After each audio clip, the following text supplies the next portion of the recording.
Alright, death comes in many different forms. Cancer, famine, AIDS, war, and natural disasters.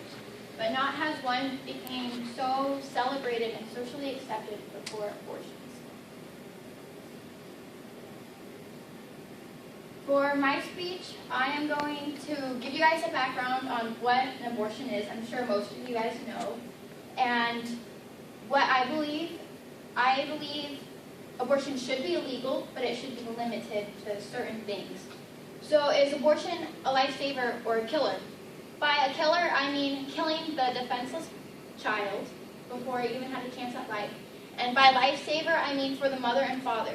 Because a mother could have a disease where the baby could kill her, or the housing situation isn't good for a child, or even money. So, a background. This is a picture of a 24-week-old baby. You can get an abortion up to 24 weeks. That is the limit.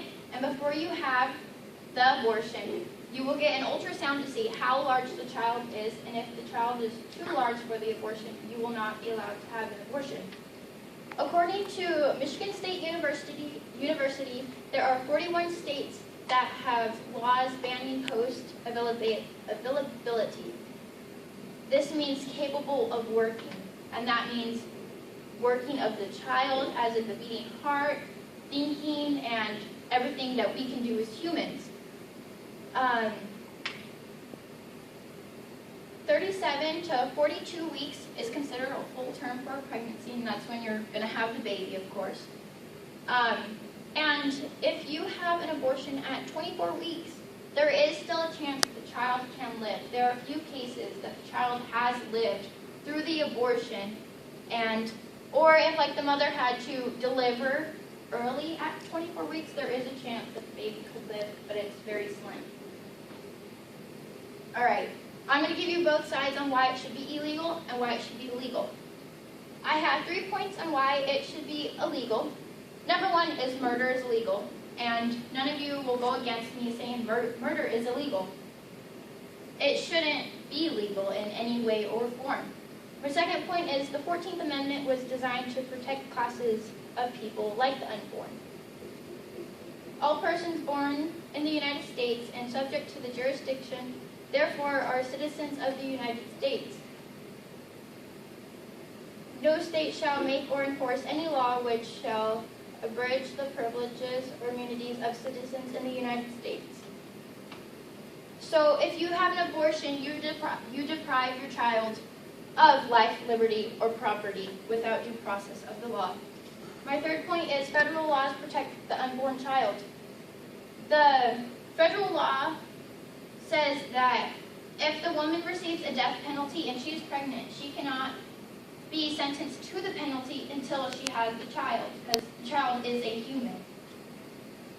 Next, on why abortion should be legal. I mentioned earlier on the types of the situations the mother is in, and I mean bad housing. If you already have 2 children and you live in a 1-bedroom house, chances are if you have a third, it won't be very good for the child as it grows.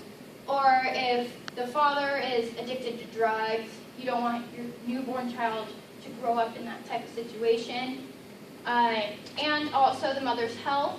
If the mother is perfectly healthy, but at the end of her 37 to 40 weeks term, if something happens and the mother is ill and can't deliver the child.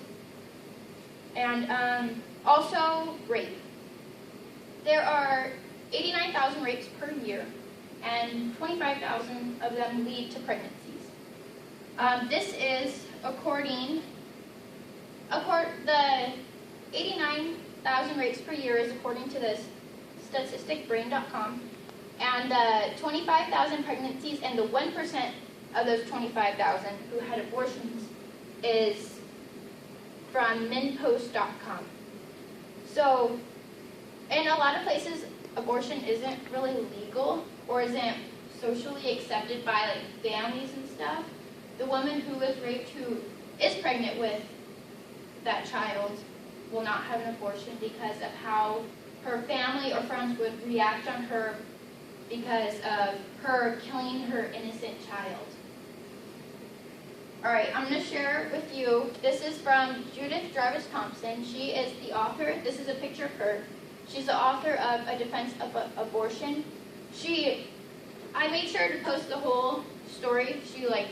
A summary of the story that she wrote on here so you guys can read it if I'm going too slow or something. But the whole main idea is that you wake up, you're connected to somebody who you can save.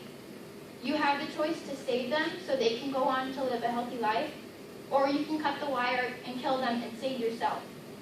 Either way, you're going to save yourself, but it's your choice to save that person you're connected to or let them die. And that is, she compares that to abortion. That is what abortion is in a different type of situation. And that's all I got today. Thanks.